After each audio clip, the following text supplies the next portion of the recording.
bagian pertanggungjawaban moral. Saya mau minta klarifikasi, ini tanggung jawab siapa? Bapak malu nggak sih? Apakah saya dengar permintaan maaf yang benar orang-orang menjadi korban?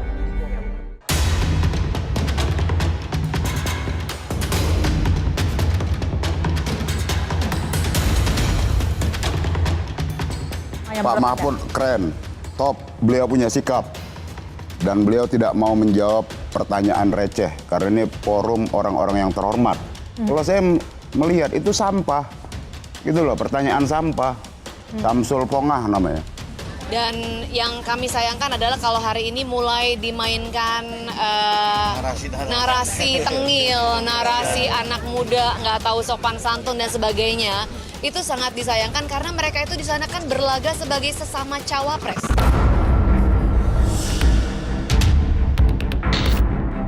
Etika, dan etika mendadak jadi sorotan pasca debat cawapres hari Minggu lalu. Utamanya, gaya yang dipertontonkan cawapres nomor urut 2, Gibran Rakabuming Raka. Publik menilai sikap Gibran kala berhadapan dengan lawan debatnya Muhaimin dan Mahfud MD tidak sopan dan minim etika. Baik, terima kasih. Enak banget ya Gus ya, jawabnya sambil baca catatan tadi. Bagaimana cara mengatasi greenflation? Terima kasih. Masih ada waktu, Bapak Gibran. Aturan istilah. Kami sampaikan kembali terminologi atau singkatan, mohon untuk dijelaskan. Ini tadi tidak saya jelaskan karena kan beliau kan seorang profesor. Sesuai dengan aturan. Greenflation adalah inflasi hijau. Sesimpel itu. Ajang debat yang seharusnya berisi gagasan calon pemimpin bangsa dinilai turun kelas karena terlalu banyak gimmick hingga mengaburkan substansi. Gus Imin menyampaikan substansi. Tidak perlu banyak atraksi, karena memang substansinya udah bagus. Kalau substansinya lemah, nah baru atraksi itu dipakai untuk nutupin kelemahannya. Dan kita nanya, dibilang nggak etika, nggak sopan. Dan kita diserang, kita diem-diem aja.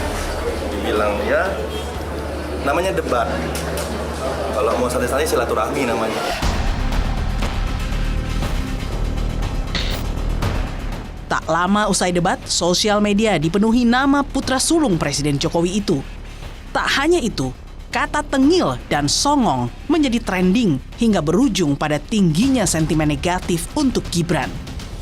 Terlalu banyak menyerang, sehingga respon Gibran yang banyak menyerang Caimin, kemudian juga Profesor Mahfud MD itu mendapatkan sentimen yang sangat negatif, sehingga pada saat itu kita lihat tuh trending topik beberapa kali. Ada songong ya, savage misalnya gitu. Tak berbeda dengan situasi saat debat ketiga Capres yang berlangsung pada 7 Januari lalu. Kala itu, Capres Prabowo mendapat serangan bertubi-tubi dari kedua Capres. Akibatnya, adu gagasan untuk sektor pertahanan menjadi tumpul. Saya pengen data yang Bapak katakan salah, data pertahanan Anda ini, data pertahanan saya, silahkan Anda bantah di sini. Jadi begini, yang Bapak ungkapkan itu, saya bisa bantah, waktunya tidak cukup, saya siap berjumpa dengan Bapak, mari kita bahas satu persatu akan saya buktikan. Saya butuh hari ini, Pak. Nggak bisa, saya tidak dikasih waktu. Jadi Anda tidak fair, Anda minta saya kasih penjelasan yang begitu rumit, tapi waktu saya terbatas. Jadi saya transparan, saudara. Ketika dikatakan bahwa standar etika yang dipegang adalah tinggi, memang menjadi presiden, panglima tertinggi harus memiliki standar etika yang amat tinggi. Itu harus. Lalu ada kejadian-kejadian di mana kita semua menyaksikan ketika ada pelanggaran etika dan Bapak tetap jalan terus dengan cawapres yang melanggar etika. Maaf ya, karena Anda desak saya terus saja saya menilai Anda tidak pantas bicara soal etik. Itu saja. Saya merasa bahwa Anda itu posturing ya, Anda tuh menyesatkan. Itu aja ya. Saya boleh berpendapat kan? Saya menilai Anda tidak berhak bicara soal etik karena Anda memberi contoh yang tidak baik soal etik. Lihat Prabowo, Jeng. Nangis banget. Hingga usai debat, muncul gerakan nangis massal sebagai bentuk dukungan untuk Prabowo Subianto. Ajang debat semestinya menjadi momentum bagi para calon pemimpin negeri dalam menawarkan gagasan dan pemikiran yang brilian untuk kemajuan bangsa. Bukan ajang untuk menjatuhkan lawan dengan strategi tanpa etika. Publik berharap debat terakhir pada 4 Februari nanti dikembalikan sebagai wadah penilaian masyarakat untuk memilih pemimpin masa depan.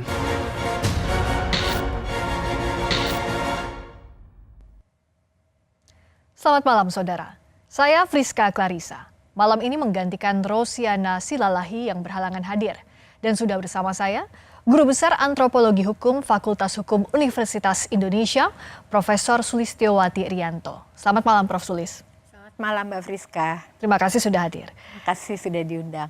Dengan senang hati. Dan judul kita malam hari ini, Prof. Sulis, adalah Etika dalam Ajang Pilpres. Tapi sebelum masuk ke sana, saya tertarik untuk membahas tulisannya Prof. Sulis di Harian Kompas 23 Januari 2024 yang berjudul Pemilu dan Jalan Kebudayaan bagi Indonesia. Nah, apa yang melatar belakangi Prof. Sulis menulis ini dan apa pula hubungannya antara pemilu dengan jalan kebudayaan tadi? Terima kasih. Jadi kan tulisan itu lahir dari keresahan karena melihat bahwa negeri kita yang begitu beragam, tetapi selama itu dipuji dunia sebagai negara hukum, negara demokrasi Islam terbesar yang mampu merawat keragaman itu. Namun perlahan-lahan dan menjelang pemilu itu kita melihat tiba-tiba negara hukum itu berubah menjadi negara kekuasaan. Karena berbagai peristiwa-peristiwa, banyak peristiwanya, tetapi saya boleh mengabstraksikan sebagai politisasi yudisial, bukan hanya putusan Mahkamah Konstitusi, tetapi banyak sekali produk-produk legislasi maupun kebijakan yang mengarah kepada tindakan-tindakan untuk melegalisasi berbagai macam bentuk kecurangan. Kemudian kita melihat bagaimana putusan MK yang dinyatakan cacat berat secara etika tetapi tidak bisa digugurkan karena di lain pihak putusan itu bersifat final dan binding. Lalu saya melihat bahwa jalan politik dan jalan hukum itu tidak bisa memberi jalan terang buat kita. Jadi saya berpikir harus ada jalan alternatif yaitu jalan kebudayaan dan itu bukan sesuatu yang baru karena sebenarnya mengingat apa yang disampaikan oleh Profesor Harsha Bhatyar, NKRI itu bukan satu-satunya nation, tetapi di dalam NKRI ada banyak nation-nation kecil, tua, berbasiskan kesukubangsaan dan itulah masyarakat adat dan masing-masing masyarakat adat itu memiliki cara berpikirnya sendiri, cara berhukumnya sendiri, dan disitulah demokrasi bisa kita temukan. Gitu. Jadi ada jalan tengah antara kebuntuan, jalan politik, dan hukum. Nah, bicara soal tadi juga menarik kalau kita bedah lebih dalam lagi menyebut ada politisasi yudisial. Ini terkait dengan salah satu bagian tulisan Prof. Sulis yang tadi sudah disinggung. Kita lihat bersama-sama, kita akan baca. Ini dia. Indonesia selama ini dipuji dunia sebagai negara hukum dan negara demokrasi Islam terbesar yang mampu merawat keragaman. Namun dalam waktu singkat menjelang pemilihan umum 2024, negara ini berubah menjadi negara kekuasaan. Nah, pernyataan ini Prof. Sulis, tulisan ini ditujukan kepada siapa dan untuk apa? Kepada publik, untuk mengingatkan publik bahwa kita ternyata sekarang berubah menjadi negara kekuasaan karena segala macam bentuk-bentuk kecurangan itu kita lihat dilakukan justru oleh penyelenggara negara gitu hari ini. Berbeda dengan pemilu-pemilu sebelumnya. Dalam hal ini penguasa, presiden, pemerintah? Ya, penguasa dengan segala strukturnya dan bisa mengerahkan segala sumber daya manusia dan dana yang sangat besar dan itu tentu saja merugikan bagi paslon-paslon yang lain gitu ya. Dan saya kira semua orang melihat dengan jelas, juga orang-orang di luar negeri melihat dengan jelas apa yang terjadi di negeri kita gitu. Apakah bisa disimpulkan bahwa arah ini, kritik ini ditujukan karena ada upaya untuk memenangkan pemilu lewat pengerahan aparat negara? Iya, sudah pasti. Iya, sudah pasti. Karena itu saya ingin mengingatkan bahwa ada jalan lain yang bertumpu pada kedaulatan rakyat. Rakyat itu siapa? Mereka bisa dipetakan di dalam kelompok-kelompok masyarakat yang begitu beragam. Yang tadi saya sampaikan adalah masyarakat adat yang sudah ada jauh sebelum Indonesia merdeka. Mereka punya kebudayaannya sendiri, termasuk sistem demokrasinya sendiri. Mereka tahu mana yang pantas dan tidak, mana yang patut dan tidak di dalam kehidupan bersama. Meskipun hal ini sudah dibantah berkali-kali oleh penguasa, tidak ada pengerahan aparat untuk memenangkan pemilu, bagaimana rakyat bisa percaya? Itu yang saya katakan sebagai kekerasan budaya. Jadi hari ini kekerasan itu tidak perlu dengan fisik, dengan penyerangan, dengan yang berdarah-darah, tetapi dilakukan dengan menyerang kesadaran. Ya, menyerang kesadaran itu artinya mengikis nilai-nilai, ide-ide yang baik dan mengatakan bahwa itu yang tepat. Sebenarnya juga sedang menyebarkan kesadaran palsu. Jadi apa yang dikatakan netral dan tidak netral itu dibuat blur sedemikian rupa, apa yang baik dan tidak baik bagi publik itu dibuat blur sedemikian rupa dan itulah yang dikatakan sebagai kesadaran palsu untuk bisa memaintain kekuasaan. Saya akan dalami soal itu, tapi bicara soal kita menilai, kita stage-nya dulu dari bagaimana menilai calon presiden, calon wakil presiden, salah satunya adalah tolok ukurnya di debat.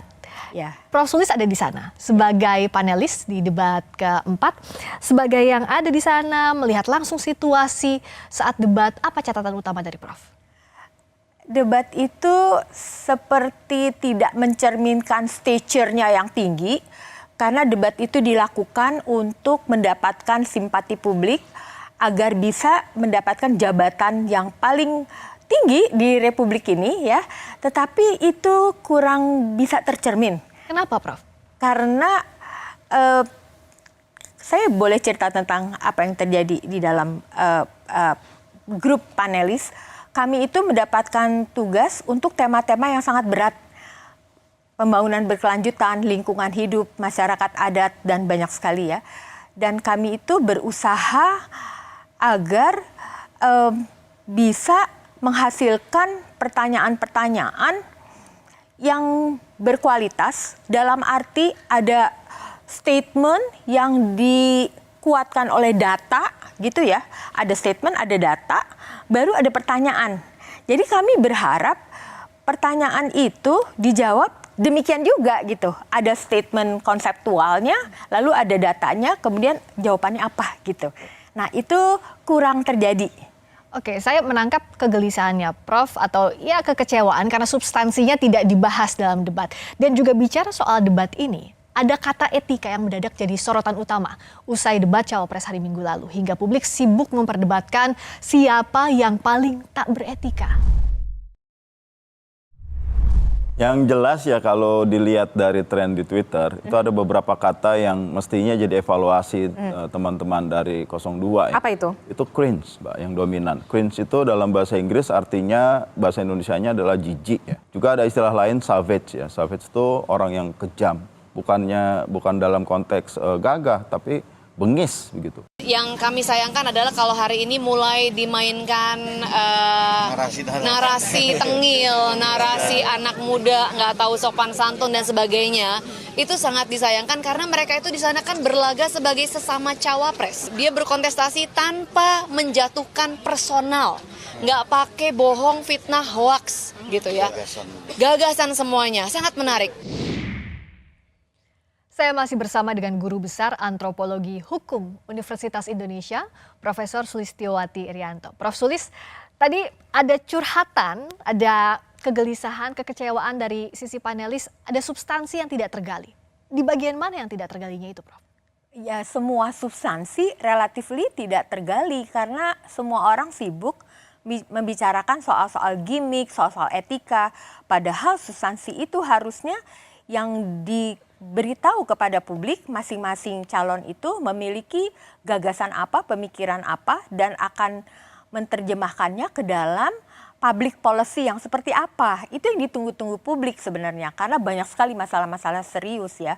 Tapi akhirnya itu jadi hilang karena semua orang membicarakan hal-hal yang kurang substansial, soal-soal gimmick, soal-soal etika, kemudian saling perang tafsir gitu. Meskipun para paslon cawapres khususnya dalam debat itu sudah mengutarakan kebijakan soal A, B, C, tapi itu dianggap panelis tidak cukup. Oh ya tidak, karena ya kita lihat sendiri ya sepertinya diskusi tentang substansi itu lebih banyak ada di paslon yang 1 dan 3 ya. Itu yang bisa sedikit banyak berkorelasi dengan apa yang ada di dalam pertanyaan-pertanyaan ya. Tetapi sayang sekali ada paslon yang kurang bisa merespon setinggi harapan publik bahwa itu adalah betul-betul debat untuk mencari pemimpin bangsa. Bicara soal harapan publik, apa reaksi netizen kita akan lihat, Prof. Sulis, karena pasca debat Cawapres ada analisis dari Drone Emprit yang menemukan data Gibran Rakabuming Raka jadi yang paling banyak dimention, kita lihat datanya, banyak dimension sebanyak 512.000 dan juga mendapat sentimen negatif tertinggi di platform Twitter atau X yang saat ini kita kenal sebesar 66%, sementara Muhaimin menjadi yang kedua terbanyak dimension dengan sentimen negatif 9% dan Mahfud MD dengan 11% sentimen negatif. Sebagai panelis, Prof. Sulis menyaksikan langsung bagaimana Prof melihat tanggapan netizen ini termasuk juga sikap dan gaya debat Cawapres pada malam itu. Ya, saya tidak heran dengan data ini ya. Kenapa, karena Prof? di lapangan waktu itu yang terlihat memang seperti ini dan bisa diduga ini pasti nanti yang tentu saja kami sangat khawatirkan nanti netizen dan publik itu akan lebih banyak membicarakan soal-soal perilaku daripada soal-soal substansinya yang penting itu gitu. Tapi kan memang kalau bicara soal ada kritik untuk Gibran terhadap apa yang disampaikan pada malam hari itu, tapi oleh tim sesnya Gibran ini dikatakan tidak menjatuhkan personal paslon manapun. Tidak ada yang salah dengan apa yang dilakukan, begitu. Jangan dikatakan bahwa jangan sampai mendiskreditkan karena anak muda dianggap tidak sopan, tidak beretika. Tapi kalau Prof melihatnya seperti apa? Itu kan soal tafsir ya. Jadi suatu konsep itu bisa ditafsir apa saja tergantung kepentingan politik apa yang sedang mau didapat ya. Ini kan bukan soal umur ya menurut saya. Jadi kalau sudah ada di level itu berdebat dengan paslon-paslon yang lain, saya kira stature-nya setara, yaitu yang diharapkan publik adalah standar-standar keadaban publik. Jadi jawab substansinya, diskusikan substansinya, bukan hal-hal yang lain begitu. Karena kasihan sekali kita jadi sukar untuk menilai paslon-paslon itu karena tidak memiliki keleluasaan ruang untuk menjawab dengan semaksimal mungkin apa yang mereka pikirkan, gagasan-gagasan apa yang sedang mereka akan sampaikan kepada publik dan kemudian kebijakan-kebijakannya seperti apa. Karena di semua pertanyaan itu, pertanyaannya adalah kebijakan strategis apa yang akan dilakukan oleh paslon untuk mengatasi berbagai persoalan, pembangunan berkelanjutan, lingkungan, climate change, lalu masyarakat adat yang terpinggirkan karena kebijakan-kebijakan itu lebih berparadigma developmentalis, jadi ingin mendapatkan uang dengan cepat, dengan mudah, tetapi tidak melihat bahwa hutan, danau, sungai, pantai itu ada orangnya, ada flora dan faunanya. Itu yang tidak tergali, itu tidak yang tersampaikan. Tidak tergali. Itu yang kami harapkan sebenarnya bahwa itu yang dibicarakan gitu. Bicara soal kaburnya substansi, visi dari masing-masing pasangan calon, saya ajak Prof. Sulis untuk flashback juga ke debat Capres, debat ketiga Capres pada 7 Januari lalu. Kita akan lihat dulu videonya berikut ini. pertanyaannya sekarang terkait dengan pertahanan, berapa skor yang Bapak berikan atas kinerja Kementerian Pertahanan yang dipimpin oleh Bapak Prabowo? 5 juga. Saya punya datanya dan kemudian akan saya sampaikan. Karena itu menurut saya skornya justru di bawah 5, Mas Ganjar. Kalau 5 itu ketinggian, Pak Ganjar. Mas Anies nggak usah takut. Disebut aja angkanya berapa gitu loh. Kayak saya gitu loh. Jangan di bawah 5, sebut aja berapa. 11, Mas. Dari 100. Oke.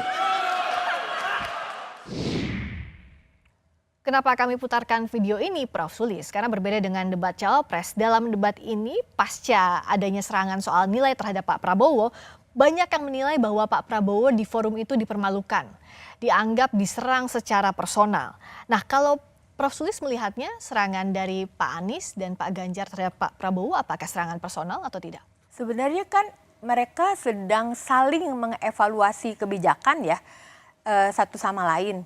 Dan saya kira mereka sudah punya tuh disebutkan berbagai macam datanya. Kemudian lahir penilaian-penilaian. Saya kira Pak Prabowo juga boleh melakukan penilaian terhadap kinerja dari paslon-paslon yang lain gitu di kesempatan itu gitu. Oke. Saya kira sepanjang membicarakan kebijakan nggak apa-apa. Silakan aja beradu argumentasi gitu, berdasarkan data, berdasarkan evidence base ya, data berbasis bukti, silakan saja. Kemudian adu argumentasi konsep-konsepnya apa gitu. Menurut saya nggak apa-apa. Okay. Like and dislike pasti kan akan muncul ya, Prof. Sulis, tergantung juga dari pandangan siapa, sudut pandang siapa yang melihat apa yang disampaikan capres-cawapresnya. Nah, tapi bicara soal etika ini saya jadi tertarik begini, Prof. Sulis. Karena dalam debat itu pasti saling menyerang. Pasti akan ada rasa ingin memenangkan dari masing-masing paslon. Tapi batasannya, pagarnya apa? Karena kalau bicara soal debat dibandingkan dengan debat Amerika misalnya, banyak bilang bahwa itu lebih kejam, lebih keras lagi perdebatannya. Tapi apa yang membedakan? Dan di mana koridor etika ini ditempatkan dalam debat? Sebenarnya ya di dalam debat yang stature-nya semacam ini, mau di Amerika, mau di negara lain, itu adalah memperdebatkan kebijakan sih. Jadi janganlah diubah menjadi sesuatu yang personal. Kalau saya mengkritik kebijakan Anda, maka saya tidak suka sama Anda, maka saya meremehkan Anda. Bukan itu sebetulnya. Jadi silakan dijawab dengan debat argumentasi policy yang dia pikirkan sendiri, dengan data yang dia punya sendiri, adu argumentasi sebenarnya. Jadi bukan sama sekali persoalan personal. Tapi kan publik kita tuh selalu mengubah itu menjadi persoalan personal, ini soal kalah menang, soal apa, enggak loh. Kita sedang memperjuangkan demokrasi melalui pemilu ini kan sebenarnya. Dan kalau kritikannya Prof. Sulis juga soal degradasi kebudayaan dikaitkan dengan debat ini, bagaimana menempatkan konteksnya? Ya, dalam arti kebudayaan itu menjadi semakin tergerus karena kebijakan-kebijakan yang paradigmanya developmentalis tadi. Ingin cepat-cepat dapat uang banyak, kebijakan-kebijakan yang mercusuar gitu ya. Tetapi melupakan bahwa sebetulnya mereka menyingkirkan kelompok-kelompok dalam hal ini sesuai dengan tema debat masyarakat adat, kelompok-kelompok masyarakat yang rentan dan perempuan. Karena mereka banyak sekali kehilangan ruang hidup karena dikonversi menjadi lahan-lahan untuk ekonomi ya, maka mereka jadi terlempar dari ruang hidupnya sendiri. Saya penelitian di Papua Barat dan di Kalimantan Tengah ya, itu banyak yang mengatakan di Papua ya, kami sudah banyak kehilangan pohon-pohon sagu gitu. Padahal pohon sagu itu adalah sumber makanan mereka. Di Kalimantan Tengah juga demikian. Setiap hari para ibu dan anak-anak itu harus menghisap asap kebakaran hutan. Jadi tiba-tiba saja sekolah bisa mengumumkan hari ini libur karena ada asap. Bayangkan, apakah itu mereka pikirkan juga? Oke. Gitu. Itu yang harusnya dibawa di forum Iya. debat.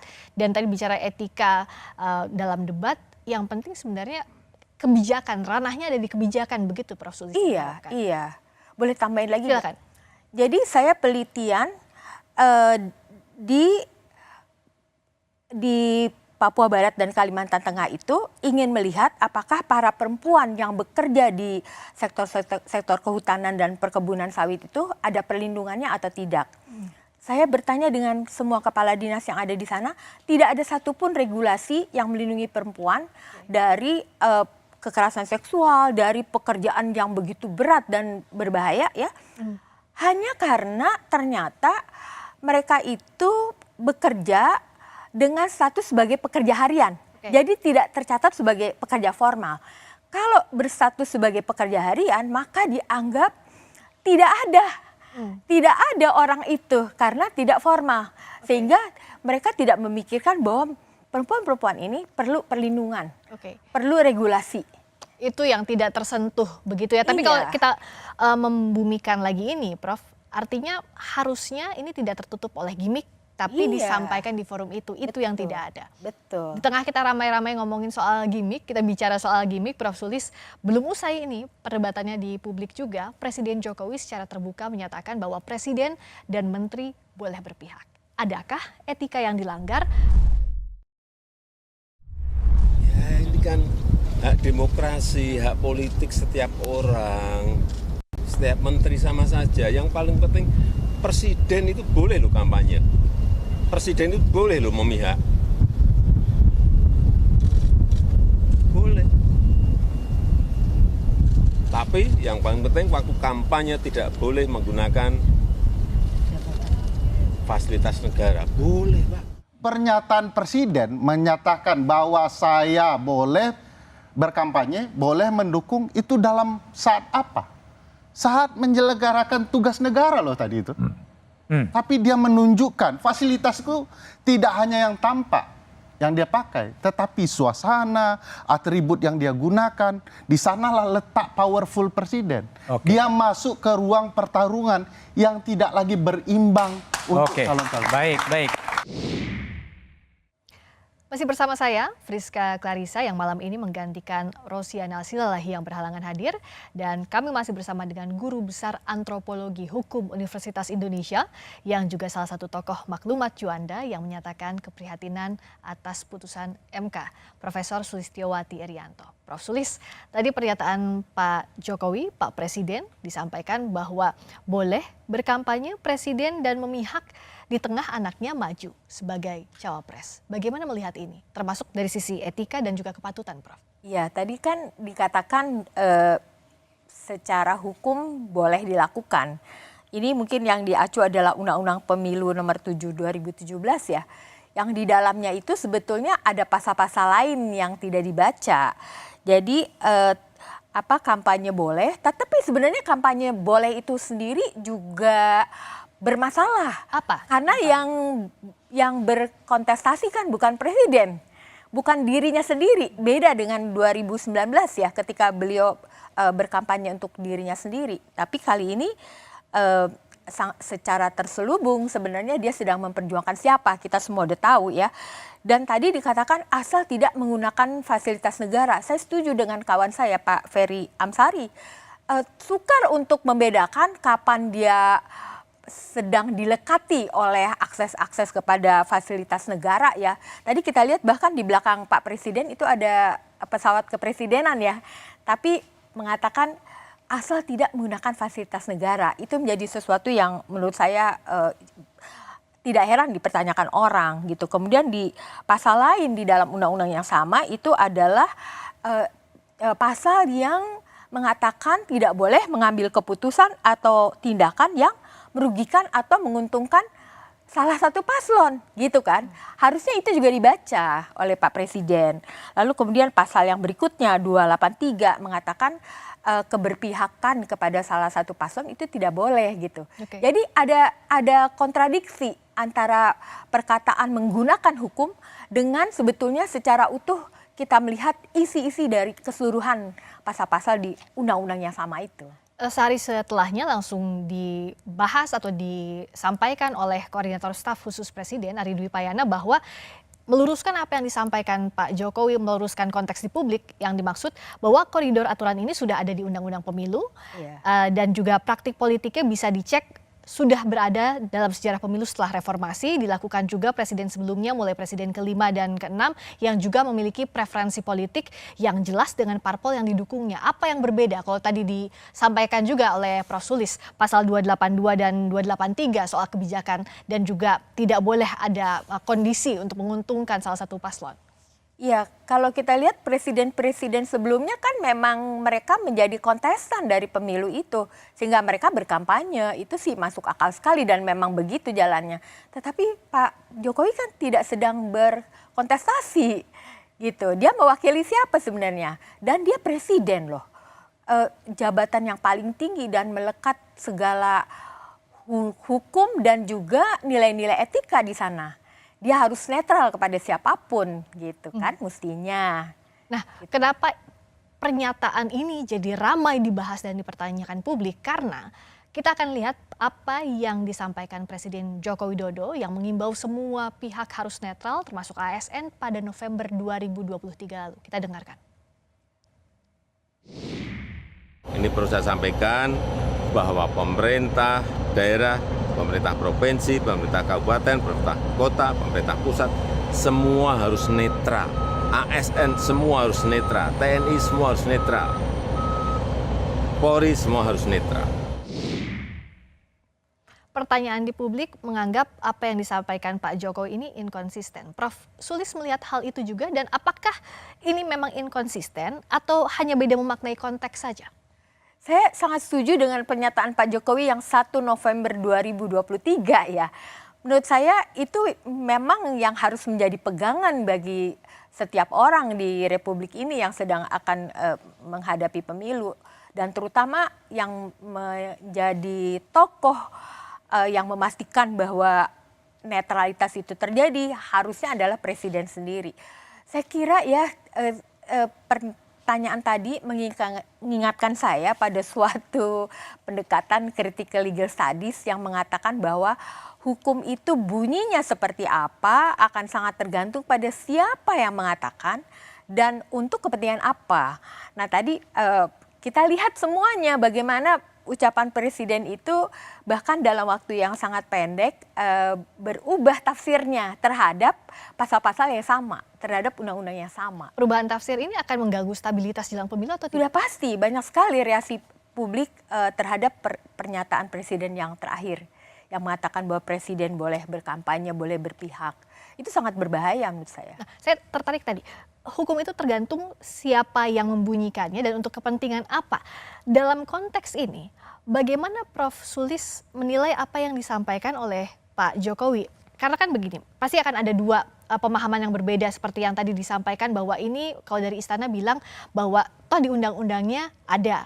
Tapi kita lihat pasal yang lain juga jadi kritik oleh dari Perludem, dari CALS soal hal ini. Nah bagaimana publik secara jernih untuk melihat ini bahwa kepala negara atau pejabat negara boleh berpihak tapi di sisi lain tidak boleh juga menguntungkan atau merugikan pasangan calon tertentu? Mungkin saya memberikan ilustrasi konseptualnya ya. Jadi kan ada berbagai ragam paradigma bagaimana hukum itu seharusnya ya. Kalau di dalam legal positivisme itu pada umumnya diajarkan bahwa hukum itu rumusan-rumusannya dipastikan akan memberikan keadilan, akan menjaga masyarakat dari kejahatan dan keserakahan gitu ya. Itu dipastikan semacam itu. Namun praktek-praktek yang menyimpangi filosofi yang begitu luhur ya, itu memberikan inspirasi bagi tokoh-tokoh untuk mengatakan terutama dalam paradigma critical legal studies bahwa hukum itu ternyata dibuat, dirumuskan untuk mendefinisikan kepentingan. Kepentingan siapa? Mereka yang jumlahnya hanya sedikit tetapi punya kekuasaan yang tidak terbatas. Mereka membuat hukum untuk melegalisasi segala tindakannya dan caranya itu adalah dengan merepresi kelompok-kelompok lain yang mayoritas jumlahnya tapi tidak punya kuasa, merepresinya dengan cara membuat hukum-hukum itu gitu. Jadi kami yang belajar di Fakultas Hukum itu melihat apa yang sedang didramatisasi di dalam praktek-praktek hukum khususnya di dalam pemilu ini cocok banget dengan paradigma di critical legal studies gitu. Bicara soal hukum dan kepentingan, to be fair kita juga lihat masih ada menteri-menteri aktif dari Pak Jokowi yang maju di Pilpres Pak Prabowo. Lalu ada juga Pak Mahfud MD. Bagaimana Prof juga melihat bahwa ada potensi penyalahgunaan kewenangan juga fasilitas di dalamnya? Ya, saya kira publik tidak bodoh ya. Mereka juga melihat kan apa yang disampaikan itu adalah sesuatu yang berbeda dengan tindakan-tindakan gitu. Saya kira itu bahkan ada foto-fotonya gitu ya. Saya nggak tahu sekarang kan artificial intelligence bisa diedit foto, suara dan lain-lain. Tetapi ada juga yang memang tidak bisa disembunyikan saking banyaknya. Saking banyaknya saksi, saking banyaknya publik yang melihat gitu. Nah yang terbaru Prof soal menteri-menteri aktif yang maju di Pilpres ini dari Pak Mahfud MD. Prof Mahfud yang bilang bahwa akan mengundurkan diri dari jabatannya sebagai Menko Polhukam tapi tunggu momentum. Kita dengarkan. Bahwa saya pada saatnya yang tepat nanti pasti akan mengajukan pengunduran diri secara baik-baik. Situasinya tidak berimbang. Pihak lain tampak menggunakan jabatan. Betul. Jemput, diantar dan sebagainya. Malah yang terakhir ini menteri-menteri yang tidak ada kaitannya dengan politik juga sudah ikut tim sukses. Sebab itu saya kira percontohan saya ya sudah cukup. Tinggal menunggu momentum. Kalau bilang menunggu momentum, momentum apa yang ditunggu kalau dari kacamata Prof Sulis? Saya kira ya, meskipun tidak ada hukum yang mengatur bahwa menteri harus mundur, secara etik itu begitu seorang menteri menyatakan bahwa dia akan menjadi calon presiden atau calon wakil presiden, dia harus mundur. Saya kira pernyataan akan mundur itu harusnya sudah sebelumnya. Gitu. Itu menurut saya ya. Jadi ini harus dievaluasi. Ya karena itu ada konflik of interest. Tapi kan bukan hanya Pak Mahfud tuh, ada yang lain-lain juga ya. Gitu. Jadi ini harus dievaluasi secara aturan pun di pemilu berikutnya? Ya meskipun tidak ada aturannya yang mengatakan harus mundur, tetapi etika itu menuntut semacam itu karena ada konflik of interest yang tadi melekat di dalam diri seorang pejabat, dia sebagai person tapi dia juga sebagai pejabat, itu sukar untuk dipisahkan publik dan privatnya. Gitu. Jadi pijakannya adalah etika. Nah bicara soal etika Prof Sulis, Pilpres ini kan tinggal 19 hari lagi, namun masalah etika berpolitik tak kunjung reda di ranah publik. Masihkah ada harapan Pilpres ini bisa berlangsung jujur dan adil?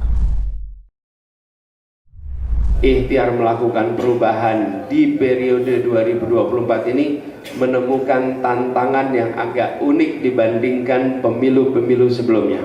Untuk pertama kalinya kita menemukan keluhan di berbagai tempat, menemukan kekhawatiran di berbagai tempat. Akankah pemilu diselenggarakan dengan jujur? Akankah pemilu diselenggarakan dengan adil?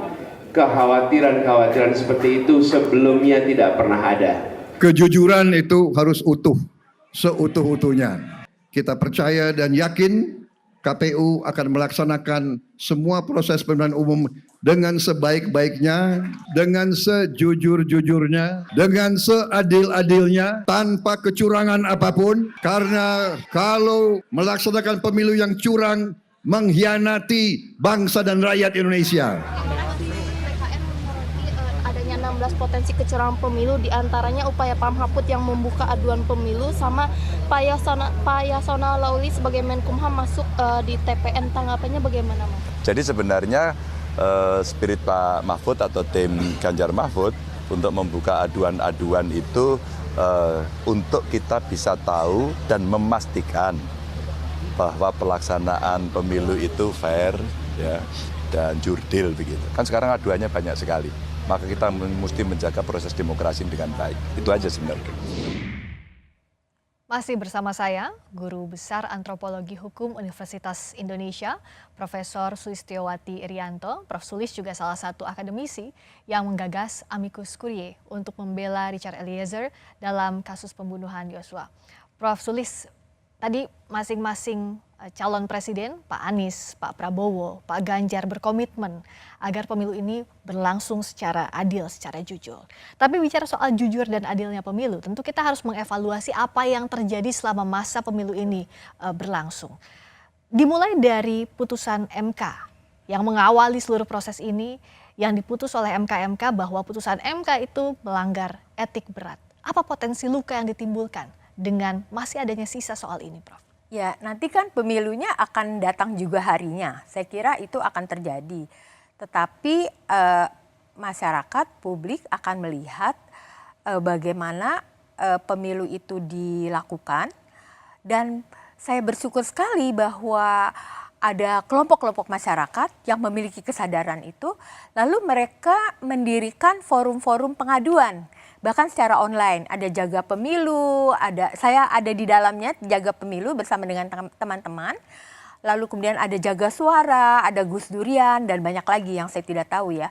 Dan mereka itu hari ini sangat difasilitasi oleh pengaduan digital sehingga orang berani, karena nggak harus bertatap muka ya, berani apa yang dia lihat dalam bentuk kecurangan-kecurangan itu dia adukan ke sana gitu ya, dan kemudian akan disampaikan ke Bawaslu dan bagaimana Bawaslu akan menyikapinya. Saya kira itu baik sekali dan memang secara kesejarahan itu Indonesia berhasil melewati masa-masa yang sulit karena gerakan masyarakat sipil, masyarakat madani yang memang menginisiasi banyak sekali upaya-upaya untuk tetap menegakkan demokrasi ya sesuai dengan pesan dari para pendiri bangsa.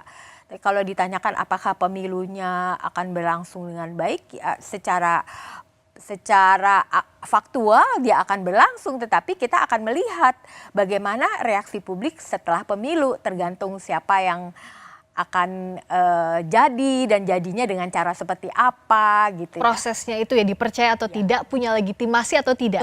Betul. Kalau bicara soal perkembangan politik terkini, Prof. Sulis, di tengah harapan tadi, kita tadi sudah membahas soal bagaimana Presiden Jokowi yang bilang boleh berpihak.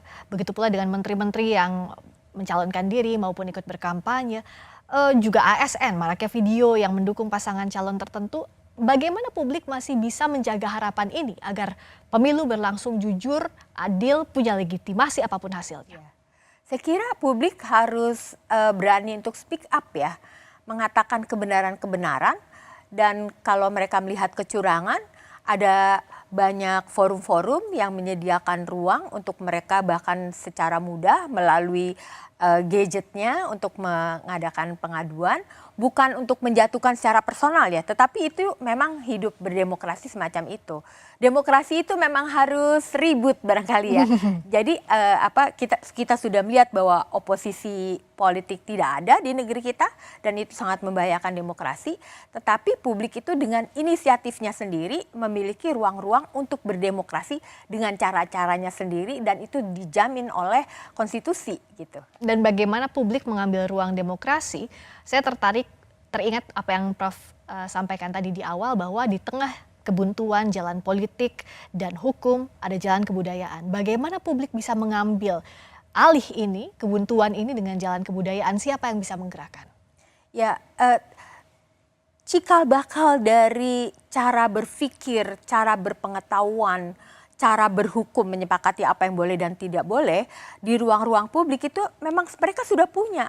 Dan mereka begitu melihat keadaan-keadaan yang genting, lalu mereka mengaktifkan kesadaran-kesadaran ini dan mereka mewujudkannya dalam berbagai bentuk. Seperti tadi itu pemantauan pemilu itu luar biasa sekali.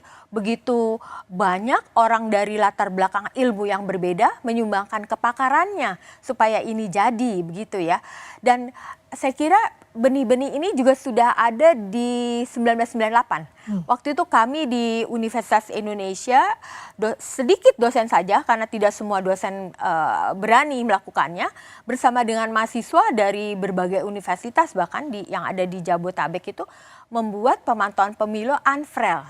Dan kemudian kami juga meminta mahasiswa untuk memantau TPS-TPS yang ada gitu. Jadi sebagai masyarakat sivil memang harus dibolehkan untuk ikut memantau penghitungan suara.